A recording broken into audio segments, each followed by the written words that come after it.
Ya conocido el funcionamiento y operaciones principales de la caja TCP, se incorporará a la misma un sistema de sincronización mecánico, que permitirá alternar entre las diferentes velocidades, evitando los fuertes choques que se producirían si no se lograra que los acoples fueran síncronos u homocinéticos, y prescindiendo además del uso de sistemas de embragues magnéticos, que fuera una de las propuestas, pero que presenta demasiadas limitaciones de espacio y de capacidad de transmisión de torques importantes.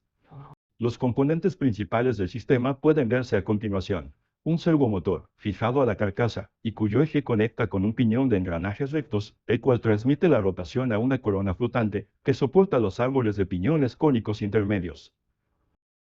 Si observamos solo la mitad de la caja TCP, podemos ver que si accionamos el eje de entrada con una determinada velocidad, las coronas permanecerán estacionarias, y existirá una velocidad relativa entre el volante de acople y las coronas. Al transparentar el volante de acople, se puede ver que el dentado de las garras sujetas a los discos de acople no podría hermanarse con el dentado trasero de las coronas, a causa de la diferencia de velocidades, o sea, si presionáramos cualquier disco de acople, se produciría un contacto violento entre los dentados.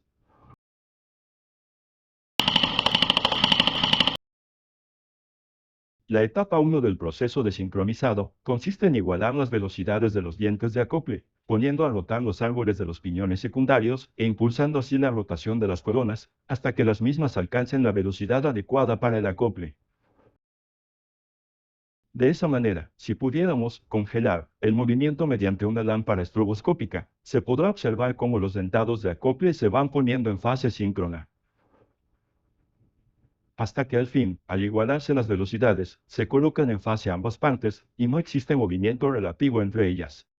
En realidad se deja un residual de desplazamiento de un 1 o un 2%, para evitar que queden en posición cresta a cresta. Toda esta operación de la etapa 1 de acople no lleva más que un par de segundos y ahora se debe pasar a la etapa 2 o intermedia. Ahora bien, supongamos que ya se cumplió la etapa 1 y se acopló el eje de entrada con la corona de entrada 1. Ahora para completar el enclavamiento es necesario acoplar una de las coronas de salida con el eje de salida. En este caso tomamos la corona de salida 4. Pueden darse aquí dos situaciones, que el eje de salida esté quieto o que el eje de salida tenga una velocidad preexistente. Veamos primero el primer caso de eje de salida con velocidad 0. Hay que tener en cuenta que no se puede detener bruscamente la rotación de la corona flotante que soporta los piñones intermedios, porque esto ocasionaría un colapso del mecanismo, ya que se invertiría abruptamente el sentido de rotación de las coronas de salida. Para evitar esto, el servo debe suministrar a la corona flotante una desaceleración negativa, a través por ejemplo de una función rampa descendiente. Esto hará que los piñones intermedios empiecen a girar lentamente, y vayan suministrando el frenado de las coronas de salida, hasta llevarlas a velocidad cero, momento en el cual se pueden hacer los acoples de salida. Ahí se completaría la etapa intermedia, que permite acoplar el eje de entrada al de salida, cuando este último no gira. Para entender mejor cómo sucede el proceso de igualamiento de velocidades, en el caso de que se tenga una velocidad de salida preexistente, como sería el caso de que el vehículo se encontrara ya en movimiento al momento de poner un cambio de velocidad, importa mucho comprender el proceso desde el modelo matemático, para poder luego continuar el video. El sistema simplificado consta de un disco de entrada, de radio RC1, uno de salida, de radio RC2, y dos discos intermedios, montados solidariamente sobre un eje común, E. El más cercano al centro está en contacto de rodadura pura con el disco de entrada en P1, y el más alejado está en similar contacto con el disco de salida en P2. El disco de entrada es impulsado por un motor M1 a una velocidad angular, ω1, en sentido antihorario. A su vez, el eje E rota accionado por un motor M2 a una velocidad ω_p, también en sentido antihorario. La velocidad de rotación del disco de salida, ω2, dependerá de los valores y sentidos de ω1 y de ω_p, y puede expresarse por la siguiente ecuación. Se omite el desarrollo matemático por razones de tiempo. Esta es la ecuación general que gobierna toda la cinemática de la caja TCP, y permite obtener ω2 para determinados valores de ω1, ω_p, y la manera más conveniente de usarla es despejando ω_p, con lo cual se obtiene la rotación del eje de control para una velocidad ω2, o velocidad objetivo, como se verá más adelante. Para validar los resultados de la ecuación general, la fórmula se cargó en una planilla de cálculo Excel, tomando valores de cada una de las 13 relaciones de velocidad de la caja TCP. Es sumamente interesante la información que surge al traducir en un gráfico los datos de la planilla Excel, o sea, al cargar la ecuación con diferentes valores de la relación de transmisión y fijar un valor constante de omega 1, por ejemplo, 1000 revoluciones por minuto, se obtiene una gráfica con omega 2 en ordenadas y omega p en abscisas. Esta representación define el denominado mapa de operación de la caja TCP.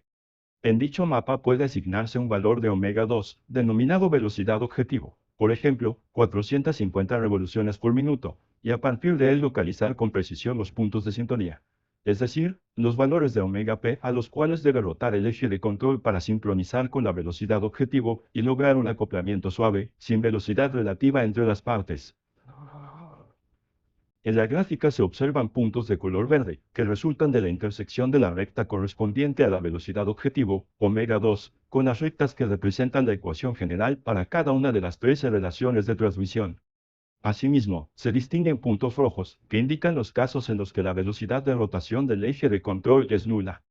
Estos puntos surgen de la intersección de la recta omega p con las rectas de la ecuación general para cada una de las 13 relaciones de transmisión. De acuerdo con lo anterior, se construyó un simulador más concreto, incorporando las 4 coronas de cada lado. En este modelo, las coronas de entrada pueden ser accionadas por un motor de rotación, cuyo valor se ajusta mediante el slider inferior. Asimismo, se dispuso un único eje de piñones como eje de control, accionado por otro motor de rotación regulado desde el segundo slider inferior. De esta manera, se trabaja con un sistema más realista, en el cual es posible observar cómo, al establecer el valor adecuado de sintonía en el eje de control, la corona de salida tiende progresivamente hacia la rotación correspondiente a la velocidad objetivo deseada. Por ejemplo, en el simulador, si la velocidad de entrada omega 1 es de 1000 revoluciones por minuto, y se necesitara alto torque de salida, para acoplar con un cardan que gira la velocidad objetivo omega 2 de 450 revoluciones por minuto. La relación I1 es la adecuada, o sea, acoplar corona de entrada 1 en color amarillo, con corona de salida 4 en color naranja, se podrá ver que el punto de sintonía en donde la recta omega 2 de 450 revoluciones por minuto corta la recta I1, arroja una coordenada de omega p igual a menos 116.5 revoluciones por minuto. Entonces, si colocamos esos valores en los motores de rotación omega 1 y omega p, y medimos omega 2, se verá que da un valor de rotación de 450 revoluciones por minuto. Es importante, después de lo expuesto, visualizar en un gráfico la evolución temporal de omega p y el proceso de acoplamiento en sus 3 etapas. Para ello se utilizan los valores del ejemplo numérico anterior, asumiendo intervalos de actuación del orden de fracciones de segundo para cada etapa. Se asigna además una ley de variación de velocidades de tipo senoidal, considerada la más adecuada para minimizar la sobreaceleración, o jerk, que podría generar pulsos de vibración indeseados. La primera etapa consiste en llevar omega p a 1000 revoluciones por minuto, con el fin de acoplar la corona 1 de entrada al eje de entrada en el tiempo t1. En la segunda etapa, de carácter intermedio, se reduce la velocidad de omega p e incluso se invierte el sentido de rotación, alcanzando los menos 116.5 revoluciones por minuto en el tiempo t2. Finalmente, en la tercera etapa, se lleva omega p a 0, fijando la posición del eje de control y asegurando la relación I1 en el tiempo t3.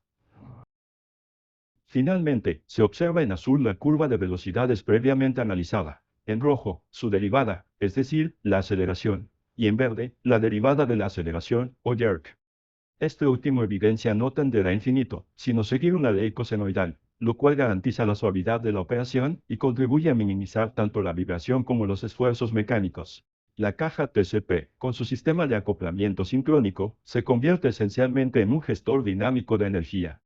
Su principal argumento es que no busca resolver el cambio de marchas mediante fuerza bruta o fricción, sino a través de la cinemática. Utiliza la electrónica para identificar el instante exacto de enclavamiento de marchas y, posteriormente, bloquea el sistema para trabajar con la robustez y eficiencia propias de las transmisiones de engranajes tradicionales. Se trata de un ejemplo concreto de aplicación práctica de la mecatrónica. Actualmente, solo se conoce una caja de engranajes que funciona como transmisión continua variable, patentada en 2016 por el ingeniero Ronald Edison, con engranajes planetarios accionados por palancas de longitud variable. Sin embargo, no se tiene registro de que haya sido aplicada en la práctica, posiblemente debido a su complejidad constructiva.